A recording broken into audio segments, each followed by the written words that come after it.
사랑하는 성도 여러분, 우리가 살아가고 있는 이 세상은 언제 어디서 무슨 일이 일어날지 모르는 것이기 때문에 이 세상을 많은 철인들이 고해 바다와 같다, 항해하는 바다와 같다, 그렇게 얘기를 합니다. 우리 충격적인 최근의 뉴스를 접하고 정말 이럴 수도 있을까? 북한의 장성택 2인자가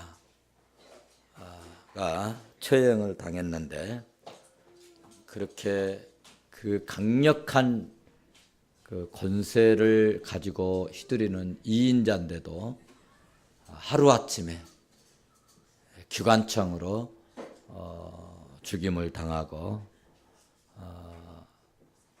하얀 방사기로 이렇게 불태워서 죽이는, 참으로 언제 어떻게 무슨 일이 일어날지 모르는 세상인 것을 실감나게 합니다. 그런데 우리 예수 믿는 사람들에게는 이 땅에 구주로 오신 예수 그리스도를 만나서 믿음으로 살면 반드시 구원이 시작되고 복된 삶이 시작되는 신비함이 있는 줄로 믿습니다. 그래서 로마서 8장 28절에서는 이렇게 말씀합니다. 우리가 알거니와 하나님을 사랑하는 자, 곧 그 뜻대로 부르심을 입은 자들에게는 모든 것이 합력하여 선을 이루느니라. 그렇습니다. 예수 믿고 하나님을 사랑하는 자들에게는 하나님께서 모든 것을 합력하여 선을 이루게 하시는 은혜와 복을 부어 주십니다. 물론 그리스도인이라고 해서 비극적인 사실이나 그런 사건이 전혀 닥쳐오지 않는 것은 아닙니다.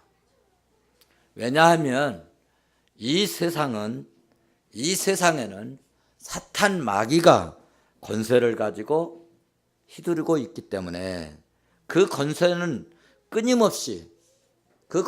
끊임없이 사탄은 우리를 이제 해하려고 하고, 또 우리의 삶을 방해하고 또 음모와 작전을 펼치기 때문에 우리가 조금만 방심하면 사탄 마귀에게 덫에 걸려서 괴로움을 당할 수도 있습니다.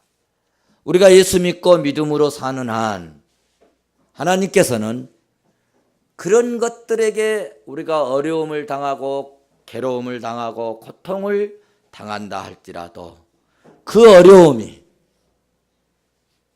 결과적으로 그 고통까지도 우리의 실수까지라도 지나고 보면 합력하여 선을 이룰 수 있도록 하나님이 뒤집어 버리신다는 겁니다. 하나님이 역사해 주신다는 겁니다.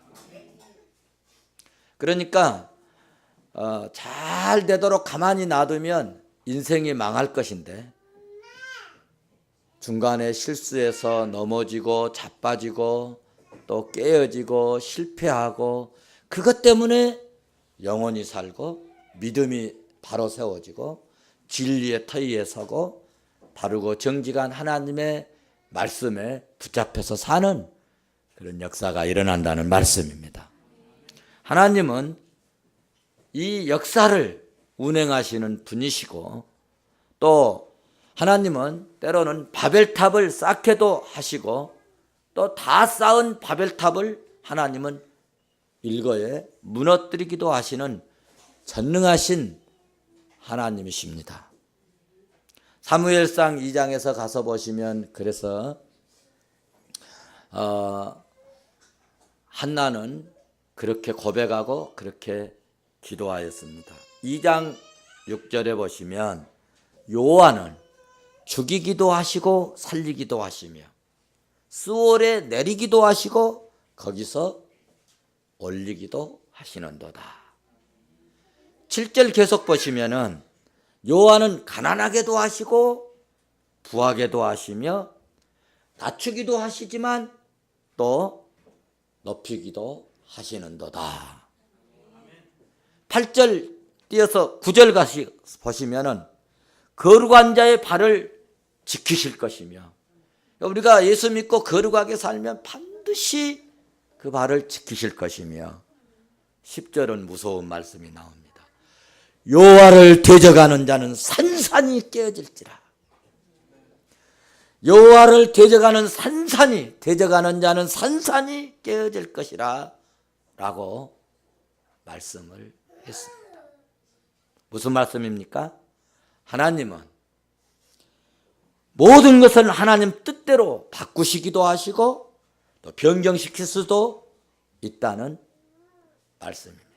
그러므로 이 땅에서 제일 복되고 복되게 지혜로운 삶을 살아가는 자는 이렇게 능력있고 능력되시고 천지전능하신 하나님의 은혜로 살고 그 주님의 뜻대로 사는 자가 참으로 복되고 지혜로운 삶인 줄로 믿습니다. 북한에서는 지혜롭게 사는 게 뭐냐면 김정은이 뜻에 잘 맞춰서 사는 것이 그 사람들은 지혜로운 것입니다. 근데 거기 사형을 처하는데 그 제목을 지적하는데 한 가지 그 제목에 특이한 점이 있어요. 말도 안 되고 웃음거리가 되는 제목이 있는데 김정은 뭐 수령이라고 그러나요? 뭐라고 그러죠?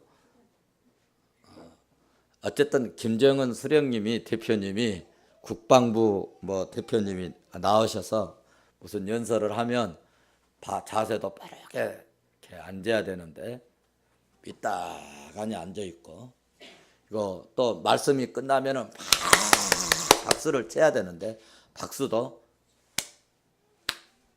건성건성 쳤다는 거예요. 싸가지가 없다. 버르장머리가 없다. 이거 충성도가 약하다. 그래서 오늘 찬양 참 잘했어요. 지휘자님이 중국 갔다 오더니 힘을 받아왔는지 찬양을 잘했어요. 이렇게 찬양을 이렇게 듣고 정말 영광스럽다는 은혜가 된다는 표현이 되어질 때 우리가 이제 박수를 치는데 저는 그 생각이 버뜩 들었어요. 조금 전에 박수를 칠 때도 여러분 하나님 앞에 박수 칠 때도 건성건성 치지 말고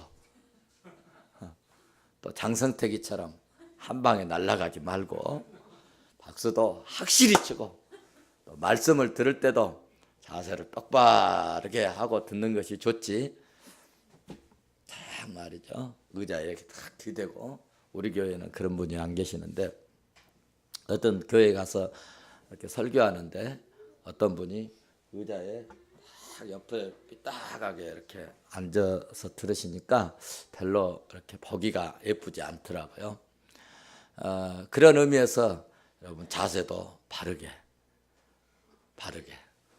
그리고 찬양이 끝나고 박수를 칠 때도 한번 박수 한번 쳐봅시다. 건성건성 치지 말고 바로 이거예요. 이렇게 치면 얼마나 좋아요. 그러면 찬양 부르신 분도 우리가 찬양 잘했는가 보다. 또 지휘자도 이렇게 찬양을 했더니 이렇게 박수 쳐서 좋구나. 또 하나님께서도 찬양할 때는 시편에 보니까 옛날에는 교회에서 박수도 못 치게 했어요. 경건이 좀 상실된다 해서. 그런데 시편 보니까 성도들에게 너희는 손바닥을 치며 그랬어요. 박수 치는 것도 좋아요. 다시 한번 건성건성 치지 말고 주님께 영광의 박수 한번 합시다. 할렐루야. 감사합니다.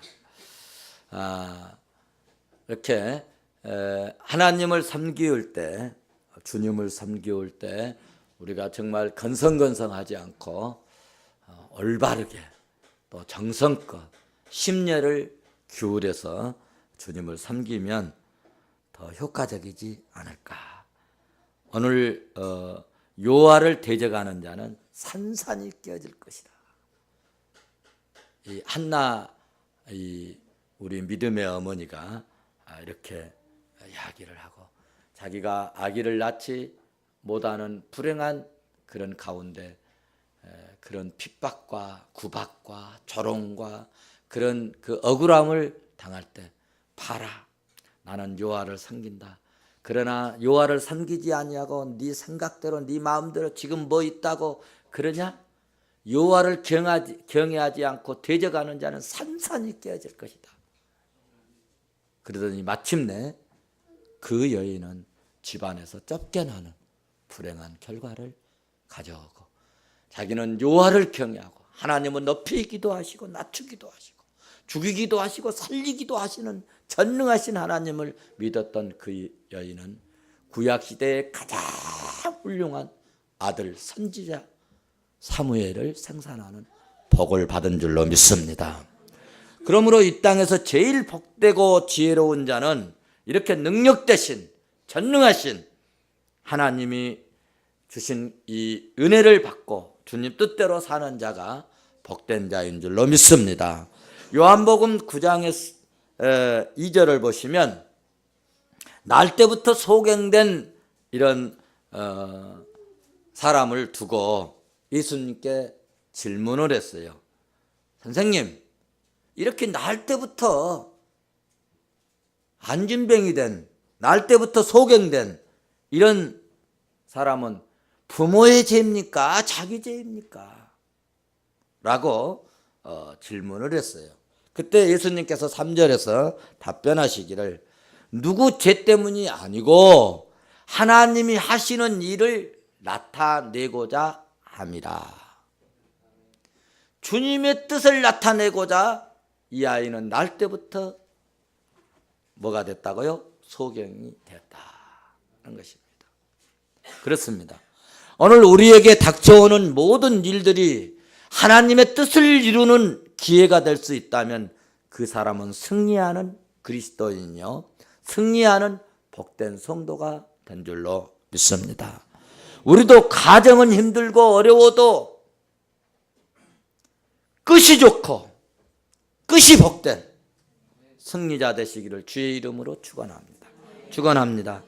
사랑하는 성도 여러분, 이 세상의 사람들은 크게 두 종류의 이렇게 삶을 살고 있습니다. 하나는 구원받아 거듭난 자의 삶을 살고 또 하나는 하나님을 거부하는 자연인의 불신자의 삶입니다. 예수 믿고 거듭난 자들의 삶은 하나님을 섬기고 하나님의 기쁘신 뜻대로 삶을 살고 자연인은 자신의 소욕을 따라 사는 것이 특징입니다. 오늘 본문에서도 두 종류의 제자의 모습을 우리가 볼 수가 있습니다. 본문 1절을 보시면 먼저 서론적으로 동산이 있는데 예수님께서 제자들과 함께 그 동산에 들어가셨다라고 말씀하고 있습니다. 여기에서 우리에게 드러내 보이시는 말씀 중에 예수님께서 어디에 들어가셨다? 동산에 들어가셨다. 여기 동산이라는 단어에 우리가 한번 주목하고 말씀을 또 경청했으면 좋겠습니다. 오늘 예수님께서 제자들과 함께 들어간 동산은 아담과 하하가 살던 에덴 동산이 아닙니다. 이 동산은 예수님께서 땀방울이 피가 되도록 기도하신 겟세마네 동산입니다. 에덴 동산의 첫째 아담이 겟세마네 동산에서는 둘째 아담으로 오신 예수 그리스도가 계셨는데 에덴 동산에 살았던 첫째 아담은 실패했고 겟세마네 동산에서 기도하신 둘째 아담이신 예수 그리스도께서는 승리하셨습니다. 에덴 동산과 겟세마네 동산의 차이점이 이것입니다. 살기 좋은 곳, 정말 낙원이었던 그곳은 이기적으로 자기 생각과 자기 쾌락과 자기 깨와 그리고 자기의 소욕을 따라 살았지만 거기에서는 실패하고 영원히 죽는 영원 사망 선언을 받는 것이 되었습니다. 에덴 동산에서는 인간들의 기쁨을 추구했습니다. 선악을 알게 하는 열매를 먹게 되면 하나님처럼 될 줄 알았습니다. 그러나 겟셋마네 동산에서 예수님은 하나님의 아버지의 뜻을 따랐고 힘들고 어렵지만 피할 수도 있지만 고난의 쓴 자를 택하여 마셨습니다. 에덴 동산에서는 하나님을 배신했지만 겟셋마네 동산에서는 쓴 잔을 마시면서도 하나님의 뜻을 따르는 배신자가 되지 않았습니다. 에덴 동산에서 아담은 사탄과 협상을 했지만 겟셋마네 동산에서는 예수님은 타협하지 않았습니다. 에덴 동산에서 아담은 달콤한 열매를 받았지만 겟셋마네 동산에서는 예수님은 하나님으로부터 쓴 잔을 받았습니다. 에덴 동산에서 아담은 나무 뒤에 숨었지만은 겟셋마네 예수님은 자신을 하나님 앞에 나타내고 십자가에 달려 죽으셨습니다. 에덴 동산에서 아담은 시험을 당하여 즐거움을 택했지만 겟셋마네 예수님은 고난을 택하셨습니다. 사랑하는 성도 여러분, 에덴 동산의 아담과 하와 겟셋마네 동산의 예수님과 비교해 보면서 우리가 어떻게 살아야 할 것인가? 우리는 어떤 동산에서 살아야 할 것인가? 마음에 확실히 결정하고 이 시간 다짐되었으면 좋겠습니다. 선택은 자유이지만, 선택은 내 마음이지만 결과는 절대로 내 마음대로 되지 않습니다. 하나님의 절대 주권에 달려있고 심판은 하나님의 말씀의 기준에 따라 되어진다고 하는 사실입니다. 아담처럼 살면 실패합니다. 넘어집니다. 끝내는 불행하고 망하고 영원히 죽습니다. 그러나 고난이 있더라도 어려움이 있어도 하나님의 뜻을 따라 사는 삶은 그것이 복이 되고 승리하는 인생으로 하나님이 만들어버리신다는 사실입니다. 승리하는 인생은 마지막 날에 구원이 있고 상급이 있는 줄로 믿습니다. 오늘 본문 2절 말씀을 보면 우리는 더 깨우침을 받게 됩니다. 우리 같이 본문 2절을 보시겠습니다. 예수께서 2절 같이 봅니다. 시작. 그곳은 가끔 예수께서 제자들과 모이시는 곳이므로 예수를 파는 유다도 그것을 알더라. 아멘. 2절을 보니까 똑같이 예수님으로부터 선택받고 부름받았던 제자가 있었습니다. 그런데 그 제자 이름이 나오는데 유다입니다. 그런데 앞에 몇 자가 붙었는데 예수를 파는 유다도 있더라. 예수를 파는 유다도 있더라. 예수님을 팔아먹은 유다도 있더라. 예수님을 판 유다는 3절 말씀을 보시면 우리 3절 같이 보시도록 하겠습니다. 3절. 유다가 군대와 대제사장들과 바리새인들에게 얻은 아랫사람들을 데리고 등과 횃불과 무기를 가지고 그리로 오는지라. 무슨 말씀입니까? 유다는 너무 머리를 굴렸습니다. 너무 돈에만 관심이 많았습니다. 너무 자기 중심적인 이기주의자였습니다. 그래서 예수님을 은 30에 팔고 그리고 그 판 대신에 대제사장과 군사와 바리새인들 아랫사람을 주었습니다. 그들의 종들을 주었다는 것입니다. 그리고 그들이 함께 유다와 함께 예수님을 잡으러 갑니다. 등과 횃불과 무기를 가지고 왔다 했습니다. 세상에 여러분, 3년 동안 그토록 이적과 기적과 능력과 하늘의 권세를 다 보여주시고 너희들은 이렇게 살아라 가르치신 그 주님을 여러분, 원수들의 그 하속들을, 군사들을 데리고 예수님을 잡으려고 밤중에, 야밤에, 어두우니까 등 횃불 가지고 무기 가지고 예수님을 잡으러 왔습니다. 너무나 자기 중심적, 그리고 자기가 어떤 세를 누리기 위한 사고에 꽉 차 있는 유다의 모습입니다. 요한복음 12장에 가서 보시면 가룟 유다의 심성을 우리는 알 수 있습니다. 마리아가 비싼 향료 순전한 나드 한 근을 가져다가 예수님의 팔에 붓고 자기의 머리털로 예수님의 팔을 닦아드렸습니다. 얼마나 귀한 일입니까? 웬만한 집에서, 웬만한 가정에서, 웬만한 성도들이, 웬만한 여인들이 그렇게 할 수 없는 일 아닙니까? 그러니 참 기감이 되고 감동을 받아야 될 거 아닙니까?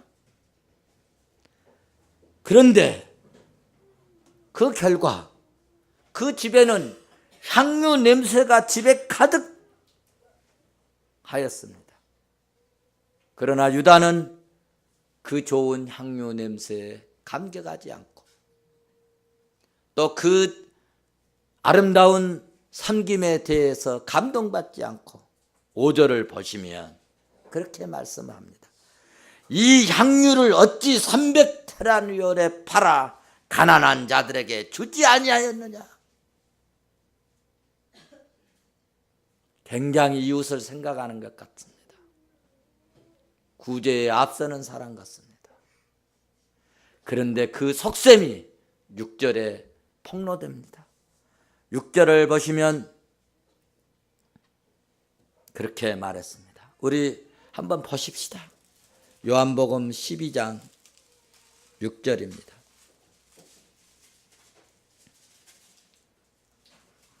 같이 보십니다. 시작.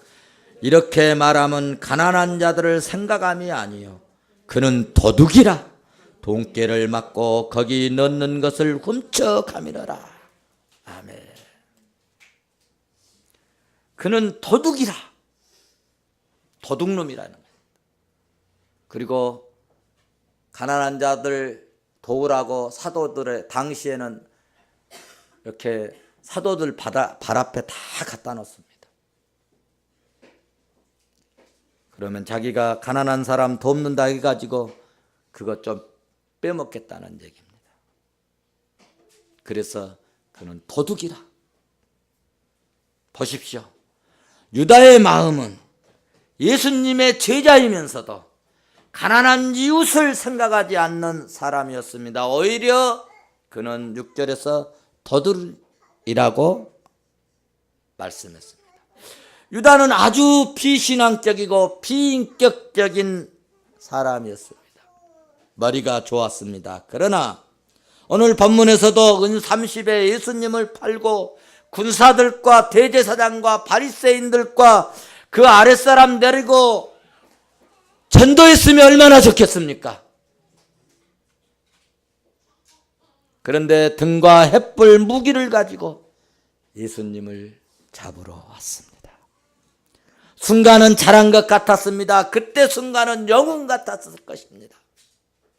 얘들아, 저 권세행하고 저 예수 저 여기 있다, 잡아라.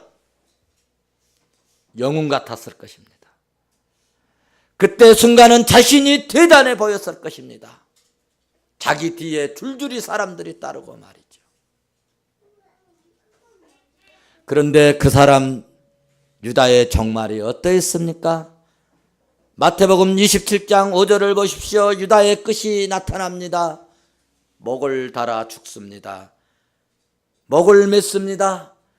창자가 터져 죽은 참으로 불행한 망한 끝이 좋지 못한 제자의 모습으로 세계 만방에 드러났습니다. 사랑하는 성도 여러분, 우리는 어떻게 살 것인가? 어떤 방법으로 어떤 삶을 살 것인가? 이 시간 결정했으면 좋겠습니다. 우리는 겟세마네 동산에서 보여주셨던 예수님의 성품을 닮았으면 좋겠습니다. 12월 1일부터 대강절입니다. 대강절이라고 하는 말은 도착하다, 오다라는 뜻을 가진 라틴어 어드벤트에서 유래된 예수님의 오심을 기다리는 시간, 예수님의 오심을 기다리는 시간이라는 말입니다. 이 땅에 우리 주로 오신 예수, 죽은 영혼을 살리시고 에덴 동산에서 사탄에게 실패한 것을 예수님께서 십자가에서 죽으시고 부활하심으로 승리하신 예수님의 오심을 축하하면서 참 기쁨으로 맞이하기 위해서 우리가 이 시간 우리 마음속에 진심으로 거짓없이 주님을 신령하게 맞이할 준비하고 그 주님을 만나서 세상을 이기시고 승리하신 주님의 은혜와 그 주님이 주신 권세로 죄를 이기고 유다 같은 그런 불의를 이기고 세상을 이기고 끝이 좋은